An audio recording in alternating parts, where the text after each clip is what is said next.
عطل تقني واختراق يتسبب في وقف حركة الطيران وحركة وسائل الإعلام وتعطل كتير من الشركات، وكمان تأثر البنوك بالعطل ده.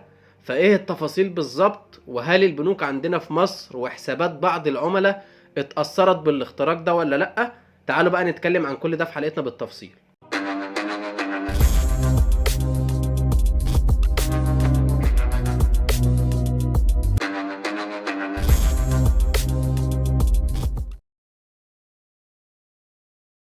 السلام عليكم اعزائي متابعي قناه بنوك مصر. قبل ما نخش في موضوع الحلقه بنستاذن حضراتكم لو بتتفرجوا علينا ولسه مش مشتركين في القناه تنزلوا تشتركوا في القناه وتفعلوا خاصيه الجرس على الكل عشان نصلكم كل الحلقات والاحداث الجديده خلال الفتره الجايه، لانها مهمه جدا. وطبعا اهم حاجه ما تنسوش اللايك على الحلقه. خلونا بقى نخش في موضوع حلقتنا، وموضوع منتشر بشكل كبير جدا امبارح الجمعه وتسبب في وقف حركه الطيران، واغلب المواقع واغلب المطارات كانت بتنصح الناس ان هي ما تسافرش في التوقيتات ديت، لان حصل عطل تقني واختراق تسبب في وقف حركة الحاجات دي كلها.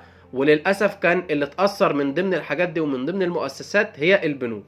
فخلينا اقول لك ايه اللي تم بالظبط عالميا وعندنا محليا ايه اللي حصل وهل اتأثرت ولا لا، ومين اللي اتكلم مسؤول عن الموضوع ده في مصر. خلينا اقول لك ان في عطل تقني عالمي حصل يوم الجمعة اللي هو امبارح، تسبب في تعطيل شركات الطيران الدولية والبنوك ووسائل الإعلام. فالعطل ده مثلا تسبب في وقف حركة الطيران الأسبانية، وشركة الطيران التركية برضو اتأثرت بالعطل التقني ده، ووسائل الإعلام والبنوك الأسترالية اتأثرت بالعطل ده.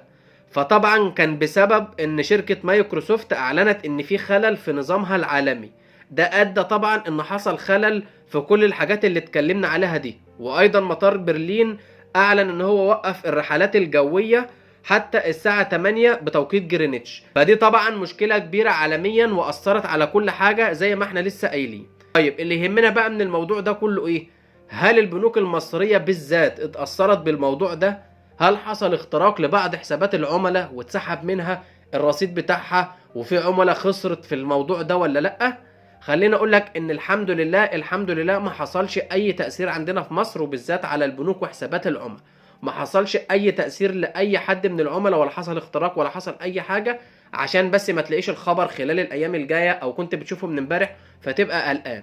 ما حصلش اي حاجة والحمد لله، البنوك امنة زي ما هي وما حصلش اي اختراق لاي حسابات من العملاء. وده طبعا اللي اكده رئيس اتحاد البنوك الاستاذ محمد الاتربي، ورئيس بنك مصر ايضا اكد ان العطل التقني اللي حدث على احد انظمة الامن السيبراني ما اثرش على اي معاملات مصرفية ولا على البنوك مصر. زي ما حضراتكم شايفين كده، اوضح الاتربي ان جميع الخدمات المصرفية التي تقدمها البنوك تعمل بشكل طبيعي كالمعتاد، وان جميع انظمة البنوك في مصر مؤمنة تماما وفقا لاحدث المعايير الدولية، مؤكدا ان الخدمات التكنولوجية التي تأثرت بالعطل العالمي لا تستخدم في البنوك المصرية. فكده الحمد لله ما حصلش اي تأثير طبقا للمصدر الرسمي اللي هو رئيس اتحاد البنوك، عشان ما حدش يقلق يا جماعة. الحمد لله البنوك امنة وحساباتكم امنة. بس يا سيدي ده كده كان كل موضوع حلقتنا النهارده. اتمنى طبعا يكون الحلقة اللي تعجب حضراتكم واستفدتوا منها ولو استفادة بسيطة. ما تنسوش طبعا تنزلوا تشتركوا في القناة، ما تنسوش اللايك على الحلقة، ونشوفكم ان شاء الله في حلقات جديدة. شكرا.